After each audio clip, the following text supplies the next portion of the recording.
Magandang pag-usapan po, tila mahihirapan po, ito hong si Justice Secretary Boying Rimulya po Macabida, po, dito ho sa kanyang ambisyon na maging ombudsman, kapalit ho ni Ombudsman Samuel Martires na magtapos yung kanya hong termino bilang ombudsman po Macabida, ngayong July 27 po, mga kabida.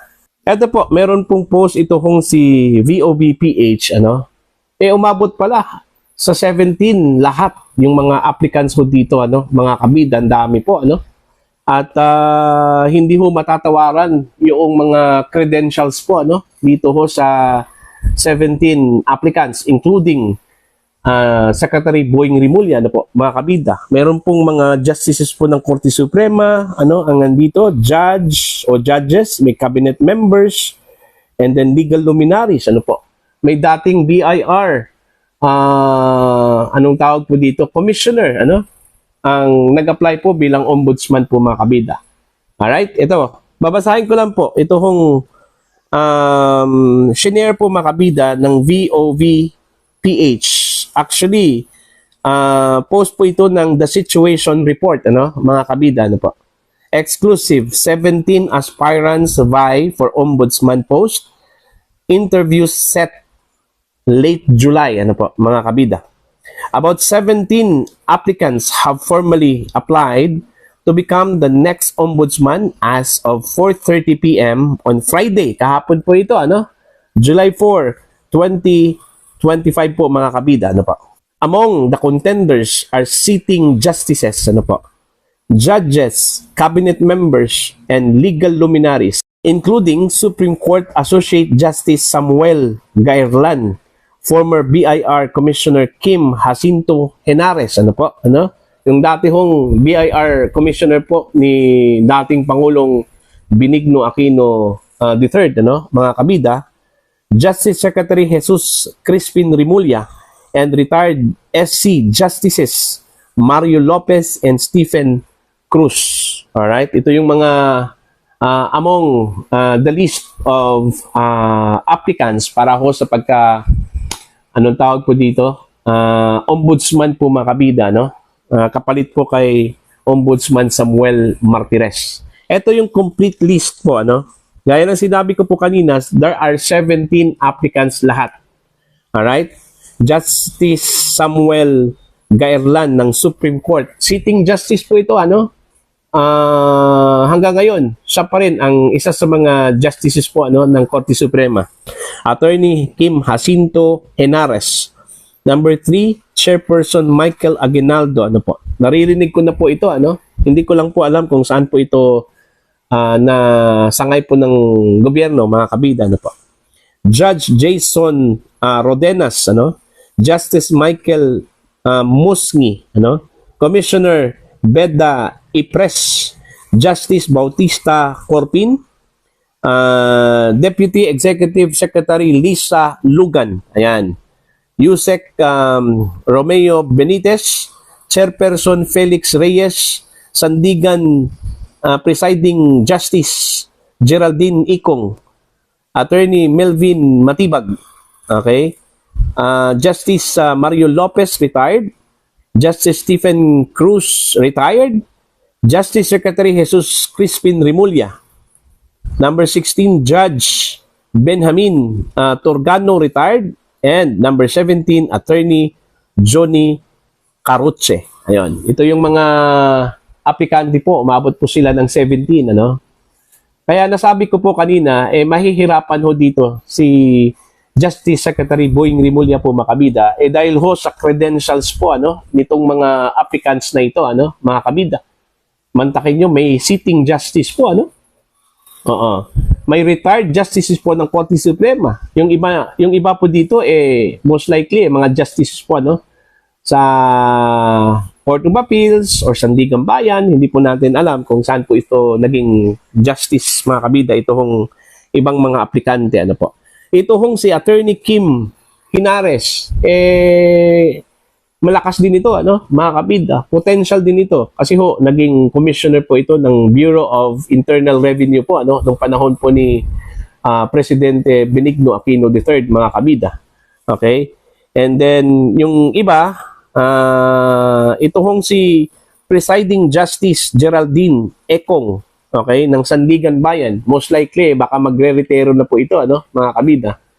Okay, kaya nag-apply po ito bilang ombudsman po, ano. Ang ombudsman po, mga kabida, isang constitutional body po ito. Ito po ay create po, ano, sa ilalim ho ng 1987 Constitution, mga kabida. Yung kanila hong mandato po dito is to investigate and to prosecute, ano, sa mga crimes like plunder, malversation of public funds, ano, falsification of public documents, ano, at iba pang mga criminal offenses, ano po. At ang kanila talagang expertise ho talaga dito, ito hong graft, ano, and corruption. Okay? Ito yung kanilang expertise po sa investigation po at prosecution po, mga kabida. Ito hong Office of the Ombudsman.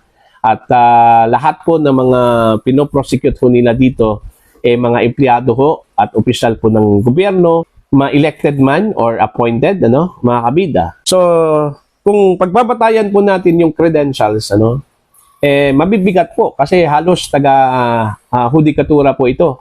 Halos mga kabida, no? Kailangan po dyan sa ombudsman, ito hong meron pong independent mind, ano, mga kabida. Yung galing talaga ng judiciary, ano, hindi po pwede na galing ho sa executive department kasi makukulayan na po yan, ano, mga kabida. Kagaya ho ni Secretary Boying Rimulya, current Justice Secretary po yan, ano. So, paano ho kung siya po ang ilalagay po dyan, paano ho mamimaintain yung credibility at saka yung fairness po, ano, mga kabida. Alam naman po natin, Justice Secretary, alter ego po yan ng Presidente po ng Pilipinas, ano? Kaya kung pagbabatayan po natin yung credentials, medyo may hirapan po dito si Secretary Boying Rimulya, no, mga kabida. Pero kung may mission ito hong si Secretary Rimulya, ano, kahit na po gaano kabigat yung credentials po ng kanyang mga kalaban po, ano, baliwala po yan, mga kabida. Kung meron pong mission ito hong si Secretary Rimulya. Kung yung kanya pong mission meron pong basbas mula sa appointing officer o appointing authority, ano, wala talagang magagawa yung mga credentials na yan, ano. Kahit gaano po karami po, mga kabida, yung mga aplikante, ano. Kung determinado talaga na ito hong si Boying Rimulya ang ilalagay po dyan sa ombudsman, wala talagang magagawa ito hong mga aplikante na ito, ano. Hopefully, ano, pipili po ito hong si Pangulong Ferdinand Bongbong Marcos, ano, ng kapalit ho ni Ombudsman Samuel Martires po, mga kabida, yung hindi ho taga-executive branch.